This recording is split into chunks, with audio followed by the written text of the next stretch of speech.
Ya, salam sejahtera dan salam sehat buat kita sekalian.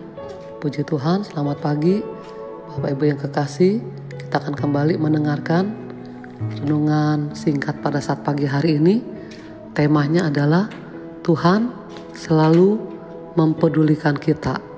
Dalam Kejadian 46 ayat yang ke-7 dan ayat yang ke-8, firman Tuhan katakan, anak-anak dan cucu-cucunya laki-laki dan perempuan, seluruh keturunannya dibawanyalah ke Mesir. Inilah nama-nama Bani Israel yang datang ke Mesir, yakni Yakub beserta keturunannya. Puji Tuhan.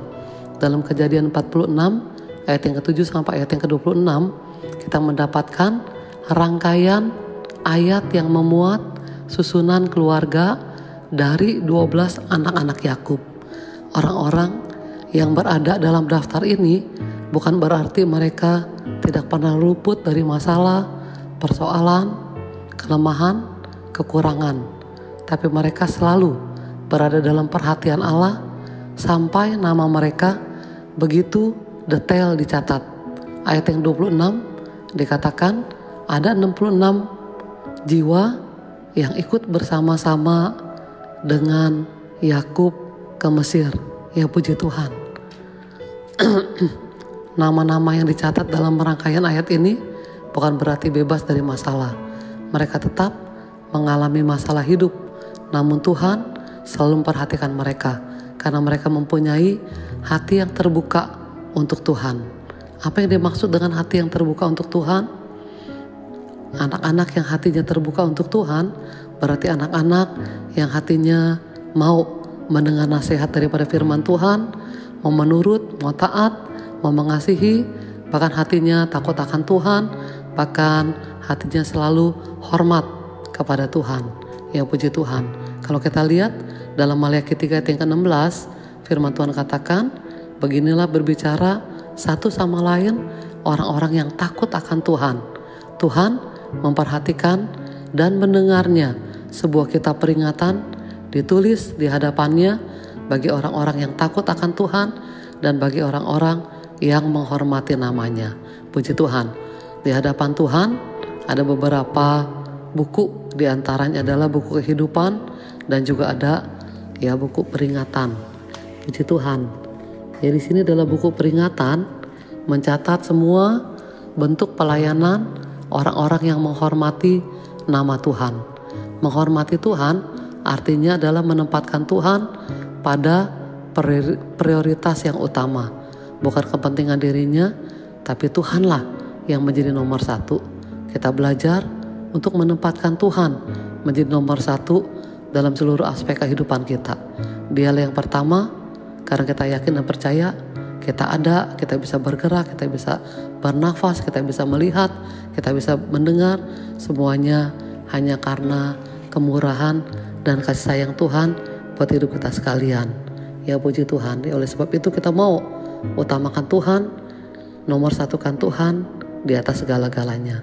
Kita akan melihat bentuk perhatian Tuhan terhadap pribadi yang dicatat dalam buku peringatan itu.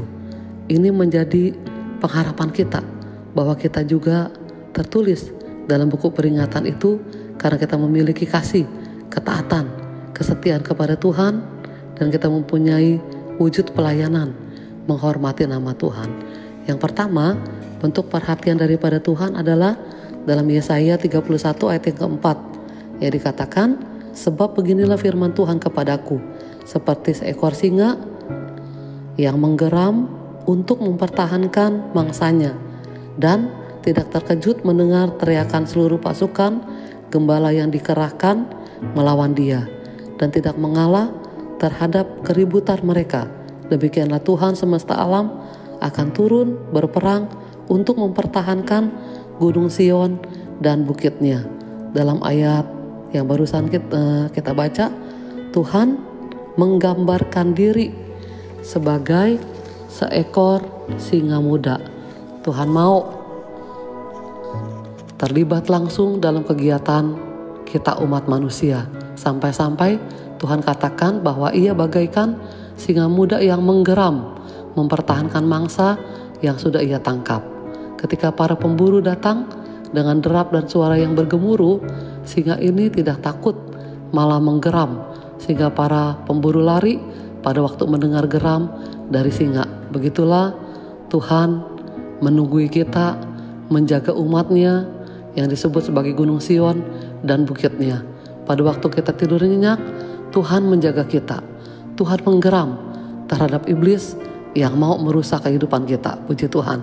Yang kedua, dalam Keluaran 19 ayat yang keempat dan ayat yang kelima, ya, firman Tuhan katakan, kamu sendiri telah melihat apa yang kulakukan kepada orang Mesir, dan bagaimana aku telah mendukung kamu di atas sayap Raja Wali dan membawa kamu kepadaku.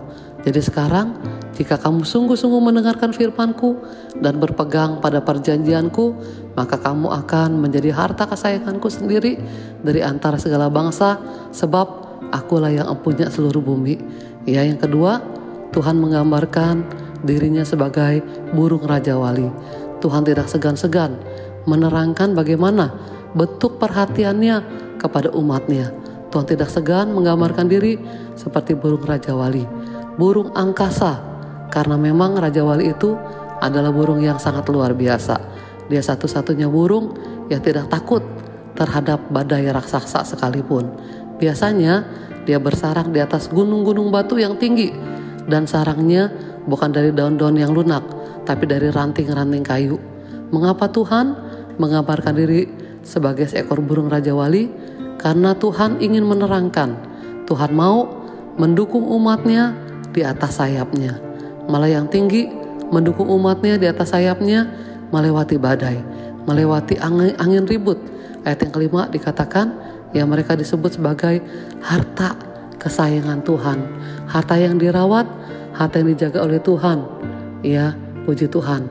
Ya, Tuhan tidak izinkan hartanya dijarah oleh orang fasik, karena harta ini merupakan harta kesayangan Tuhan.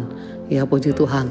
Ya, kita boleh disayang oleh Tuhan, kita boleh dijaga oleh Tuhan, kita boleh dilindungi ya oleh Tuhan yang sangat luar biasa dalam hidup kita sekalian. Ya, oleh sebab itu dalam Matius 10 ayat yang ke-31 ya dikatakan, ya, jangan kita khawatir akan apapun yang kita perlukan, yang kita butuhkan, ya, sebab firman Tuhan katakan, ya, kita ini lebih berharga daripada banyak burung pipit.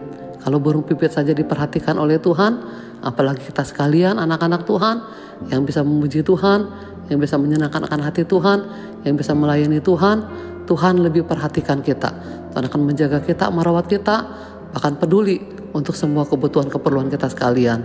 Ya, bahkan dikatakan, ya, jangan kita takut, sebab semua rambut di kepala kita ini dihitung semuanya oleh Tuhan. Ya, puji Tuhan. Ya, apapun yang menjadi persoalan kita, pergumulan kita, keperluan kita, kebutuhan kita, ya, kita mau sampaikan kepada Tuhan. Allah akan jamin dan berikan kemenangan buat hidup kita sekalian. Ya, Ratapan 3 ayat yang ke-22 dan 23 dikatakan, tak berkesudahan kasih setia Tuhan, tak habis-habisnya rahmatnya, selalu baru tiap pagi, besar kesetiaan Tuhan. Ya, puji Tuhan. Ya, kalau kita perhatikan, dikatakan besar kasih setia Tuhan, artinya besar kemurahan Tuhan. Ya, kita boleh lupa kepada kemurahan Tuhan, tapi Tuhan tetap setia di dalam janjinya.